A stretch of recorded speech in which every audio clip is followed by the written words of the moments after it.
I look at Kobe Bryant, I'm Kobe Bryant here. In music, because I'm not that good. I wasn't that good naturally. In what? I watched that in rap music. Some rap like we talk. They so good at it, you look and go, goddamn. But the problem is they look at them and say, is that real? Right. Are you really doing that? Right. Because we try to figure out if they really like that. Okay. I look and I go, but that sounded good. The way they said that, crazy. But the difference is you was believable. Right, and because the lifestyle, I'm actually giving them what was. He's a hero of mine despite being younger than. I just love the way he moved, the way he carried himself, the way he conducted himself with fans, with people, with regular people. When he came to my facility to visit me, he took pictures with the people who take out the trash, the people who clean the building, and it was one of the greatest days in their life because they were saying to me, when he came, we normally would get out of the way because we know you got celebrities coming, but he was like, no, I want a picture with everybody. And he was just so down to earth and so real. That's what a hero is. He's somebody that you can touch and somebody that you can aspire to be. In 1996, our next speaker faced an 18-year-old Kobe Bryant on the court for the first time. Midway through the game, while playing, Kobe asked him for tips on his jump shot. Kobe scored 33 points that game against his boyhood idol. Michael scored 36 and won the game too. Please welcome Michael Jordan.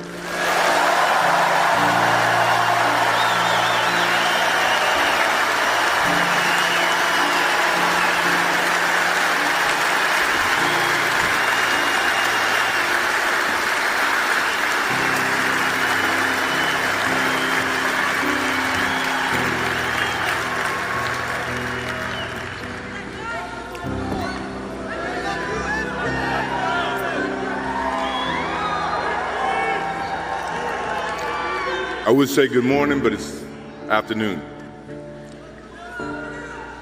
I'm grateful to Vanessa and the Bryant family for the opportunity to speak today. I'm grateful to be here to honor Gigi and celebrate the gift that Kobe gave us all. What he accomplished as a basketball player, as a businessman, and a storyteller, and as a father. In the game of basketball, in life, as a parent, Kobe left nothing in the tank. He left it all on the floor.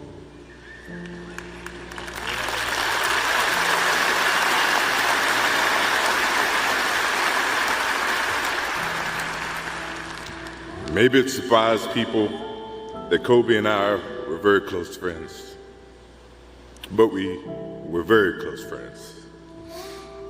Kobe was my dear friend. He was like a little brother. Everyone always wanted to talk about the comparisons between he and I. I just wanted to talk about Kobe.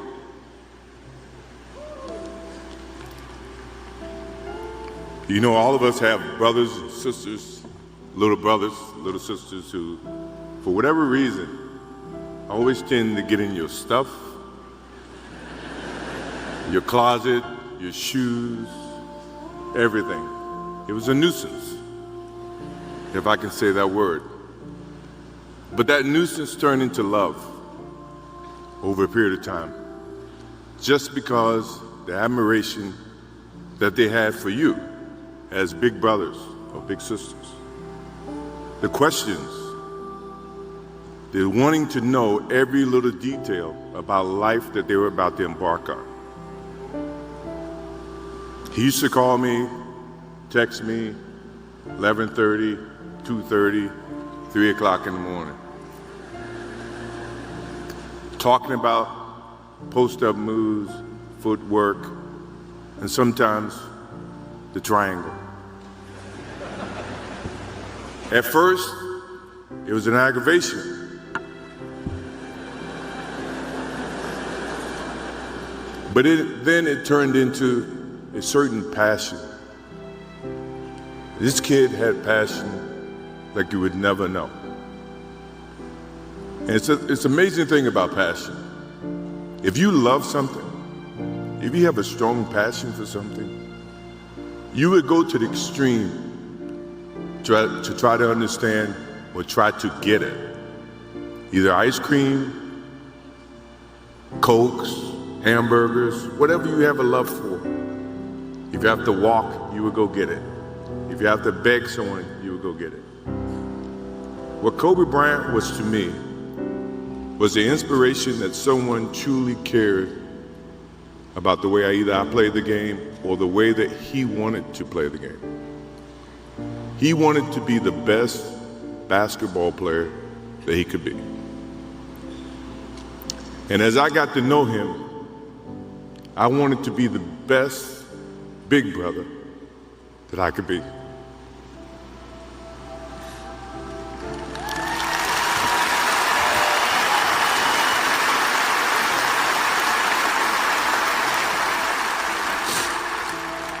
To do that,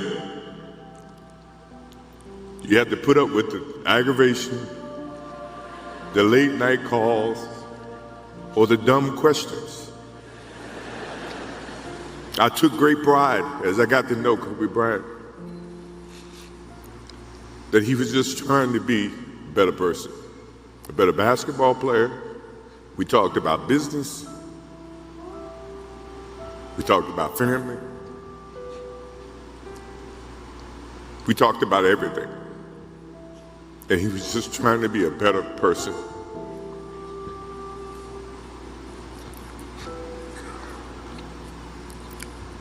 Now he's got me.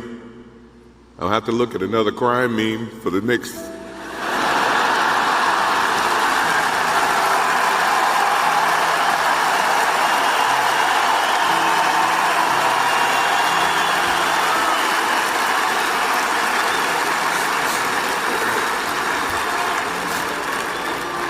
I told my wife I wasn't going to do this because I didn't want to see that for the next 3 or 4 years. That is what Kobe Bryant does to me. I'm pretty sure Vanessa and his friends all can say the same thing. He knows how to get to you in a way that affects you personally, even though if he's being a pain in the ass. But you ever have a sense of love for him in the way that he can bring out the best in you. And he did that for me. I remember maybe a couple of months ago, he sends me a text.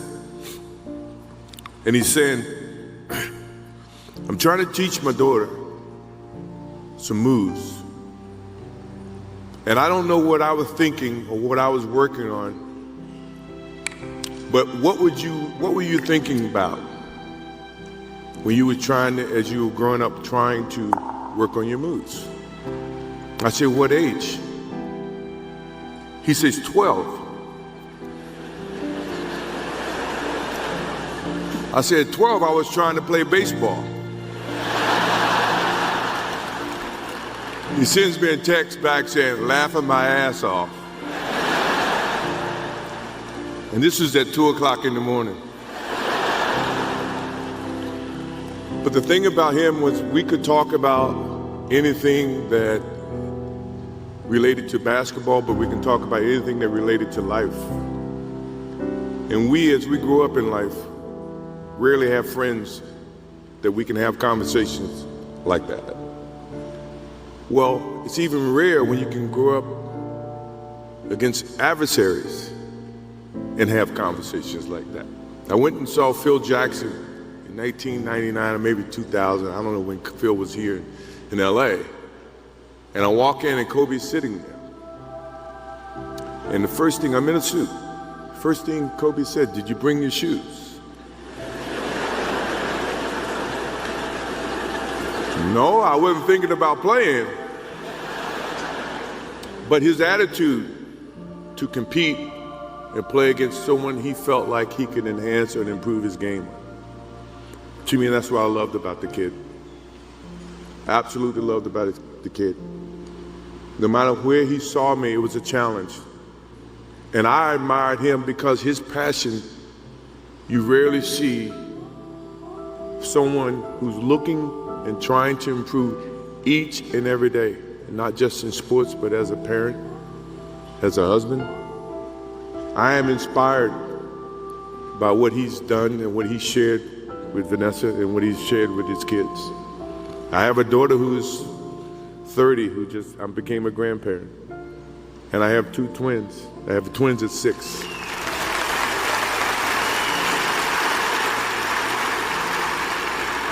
I can't wait to get home to become a girl dad and to hug them and to see the love and the smiles that they bring to us as parents. He taught me that just by looking at this tonight, looking at how he responded and reacted with the people that he actually loved. These are the things that we will continue to learn from Kobe Bryant. To Vanessa, Natalia, Bianca, Capri, my wife and I will keep you close in our hearts and our prayers. We will always be here for you, always. I also want to offer our condolences and support to all the families affected by this enormous tragedy. Kobe gave every last ounce of himself to whatever he was doing. After basketball, he showed a creative side to himself that I didn't think any of us knew he had. In retirement, he seemed so happy. He found new passions, and he continued to give back as a coach in his community.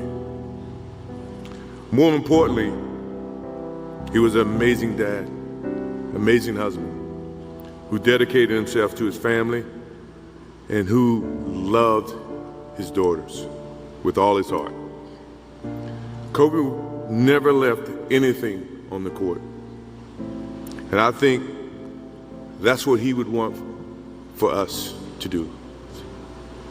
No one knows how much time we have.